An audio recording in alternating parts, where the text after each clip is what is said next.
E você não arranha? Par cacô grande e cacô rota.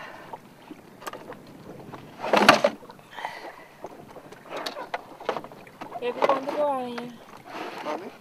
Dos só? Não, três.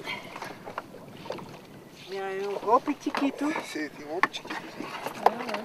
This is all part of the whole research plan? Yeah. Once we have tagged the conch, and then every week or at least bi-weekly I will go out there.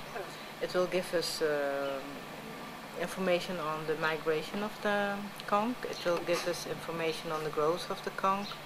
It will give information on habitat fidelity. It means, for instance, you can see if the conch has a preference for a certain type of habitat, because every time I find the conch, I will go in the water and see, oh, now it's in an area with only turtle grass, or the bottom is like this.